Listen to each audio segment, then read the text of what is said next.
चूड़ी बेचने वाली चिड़िया।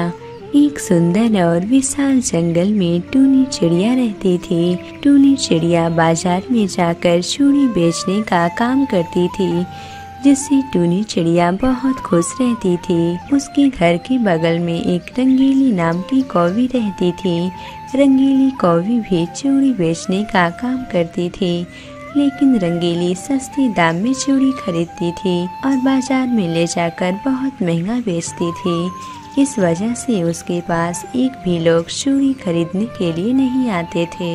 फिर एक दिन जब टूनी और रंगीली बाजार में चूड़ी बेच रही थी, तब टूनी के पास बहुत लोग चूड़ी खरीदने के लिए आती हैं। वहीं रंगीली की तरफ एक भी लोग चूड़ी खरीदने के लिए नहीं आती हैं। ये देखकर रंगीली टूनी से बहुत जलती है और वो कहती है, सभी लोग बस टूनी की दुकान पर चूड़ी खरीदने के लिए जा रही हैं। मेरी दुकान पर कोई भी नहीं आ रहा है। मुझे कुछ तो करना होगा। फिर कुछ देर के बाद टूनी चिड़िया की सारी चूड़ी बिक जाती है। तब टूनी चिड़िया अपने घर चली जाती है। ये देखकर रंगीली को बहुत गुस्सा आता है। हे भगवान, ये टूनी न जाने अपनी चूड़ियों में कौन सा जादू करती है। इसकी चूड़ी सभी लोग कितना खरीदते हैं। टूनी चिड़िया अपने घर पर पहुंचकर कहती है, अरे वाह, हर रोज की तरह आज भी मेरी बहुत अच्छी बिक्री हुई है। वहीं रंगीली अपने घर पर आकर कहती है, हे भगवान, अगर ऐसा ही चलता रहा तो मैं अपना पेट कैसे पालूंगी। घर में तो अब बहुत कम अनाज बचे हैं। मुझे कुछ ना कुछ दिमाग तो लगाना ही पड़ेगा, ताकि मैं भी टूनी की तरह चूड़ी बेच सकूं। तभी रंगीली के दिमाग में एक उपाय आता है। फिर रात को जब टूनी चिड़िया सो जाती है, तब रंगीली उसके घर पर आती है और टूनी के सारी चूड़ियों को चुराकर वहां से चली जाती है।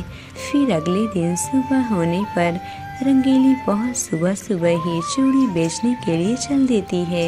वहीं टूनी चिड़िया जब सोकर उठती है, तब वो देखती है कि उसकी सारी चूड़ियाँ गायब हैं। ये देखकर टूनी चिड़िया बहुत रोने लगती है और वो कहती है, हे भगवान, मेरा पता नहीं कौन सारी चूड़ियाँ चुरा लिया। अब मैं क्या करूँ? मैं बाजार में जाकर क्या बेचूंगी? भला मेरी चूड़ी कौन चुरा सकता है? वहीं दूसरी तरफ रंगीली टूनी की चूड़ी चुराकर बाजार में बेच रही थी। चूड़ी अच्छे होने की वजह से जल्द ही सारी चूड़ियाँ बिक जाती हैं। ये देखकर रंगीली बहुत खुश हो जाती है। लेकिन दूर बैठी सोना चिड़िया ये सब देख रही थी। सोना चिड़िया रंगीली के पास आकर कहती है, रंगीली दीदी, आज तुम्हारी चूड़ियाँ बहुत अच्छी है, बिल्कुल टूनी बहन की तरह। टूनी बहन की चूड़ी हमें बहुत अच्छी लगती है। आज तुम्हारी भी चूड़ी बहुत अच्छी है। सोना की बात सुनकर रंगीली घबरा जाती है और वो कहती है, हाँ सोना बहन, सभी लोग मेरी चूड़ियाँ नहीं खरीदते हैं ना, इसलिए मैं भी अब बहुत अच्छी अच्छी चूड़ियाँ लाती हूँ, ताकि सभी लोग मेरी भी चूड़ियाँ खरीदें, मेरे पास भी कुछ पैसे हो जाए। सोना चिड़िया वहाँ से चली जाती है। सोना चिड़िया के जाने के बाद रंगीली खुशी खुशी अपने घर पर चली आती है। घर आने के बाद रंगीली कहती है, अरे वाह, आज तो मेरी सारी चूड़ियाँ बिक गई। मुझे तो बहुत पैसा भी मिला है। आज चोरी का माल बहुत अच्छा निकला। अब मैं ऐसे ही करके पैसे कमाया करूँगी। कौन सा उस टूनी को पता लगने वाला है। वहीं दूसरी तरफ जब सोना अपने घर जा रही थी, तभी रास्ते में उसे टूनी के रोने की आवाज़ सुनाई देती है। तब सोना टूनी के पास जाकर कहती है, क्या हुआ टूनी बहना, तुम रो क्यों रही हो? तुम तो आज चूड़ी बेचने के लिए भी नहीं आई थी।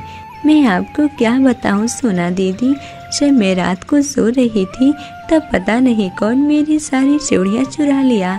अब मैं क्या करूं? पता नहीं किसको मेरी चूड़ियों पर नजर लग गई थी और वो मेरी सारी चूड़ियों को चुरा कर चला गया। टूनी की बात सुनकर सोना को सारी बात समझ में आ जाती है। तब सोना कहती है, अच्छा, तभी आज रंगीली चिड़िया बहुत सुबह सुबह ही चूड़ी बेचने के लिए आई थी। और टूनी बहन, तुम्हें पता है, उसकी चूड़ियाँ बिल्कुल तुम्हारी चूड़ियों की तरह ही थी। जब मैंने पूछा, रंगीली बहन, आज तुम्हारी चूड़ी बिल्कुल टूनी की तरह है, तब रंगीली बोली कि मैं भी बाजार से अच्छी चूड़ियाँ खरीदती हूँ। टूनी बहन, अगर तुम्हें मेरी बातों का विश्वास नहीं है तो तुम मेरे साथ अभी रंगीली के घर पर चलो। इसका मतलब जब मैं कल रात को सो रही थी तब मेरी सारी चूड़ियाँ रंगीली ने चुराई थी। चलो सोना दीदी, अभी हम लोग रंगीली के घर पर चलते हैं।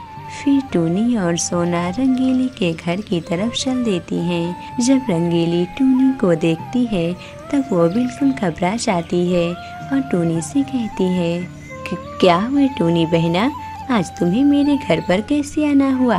रंगीली, ये बात तो मुझे तुमसे पूछनी चाहिए, कल तुम मेरे घर पर क्या करने के लिए आई थी?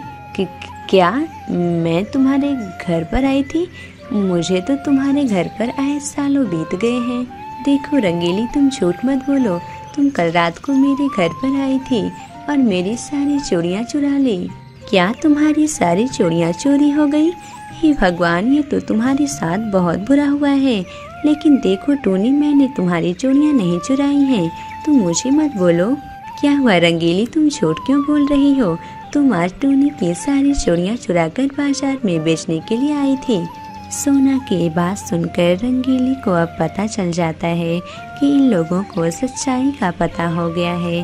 तब रंगीली रोने लगती है और वो कहती है, टूनी बहन, तुम मुझे माफ़ कर दो बहन, मैंने ही तुम्हारी चूड़ियाँ चुराई हैं। मेरी दुकान पर एक भी लोग चूड़ी खरीदने के लिए नहीं आते थे, इसलिए मैं तुम्हारी चूड़ी चुरा ली। मुझे माफ़ कर दो बहना, आज के बाद ऐसी गलती मुझसे दोबारा कभी भी नहीं होगी। रंगीली बहन, तुमने बहुत बुरा काम किया है। जब तुम्हें चूड़ियाँ चाहिए थी तब तुम मुझसे मांग लेती, मैं तुम्हें चूड़ियाँ दे देती। टूनी, तुम मुझे माफ़ कर दो, मुझसे गलती हो गई है। रंगीली की बात सुनकर टूनी रंगीली को माफ़ कर देती है। इस कहानी से ये सीख मिलती है कि हमें कभी भी चोरी नहीं करनी चाहिए। मेहनत और लगन के साथ हमें अपना काम करना चाहिए। प्यारे दोस्तों, अगर आपको ये कहानी अच्छी लगी हो तो इसे लाइक करें और मेरे चैनल को सब्सक्राइब करें। मुझे कमेंट करके ज़रूर बताएं कि आपको ये कहानी कैसी लगी।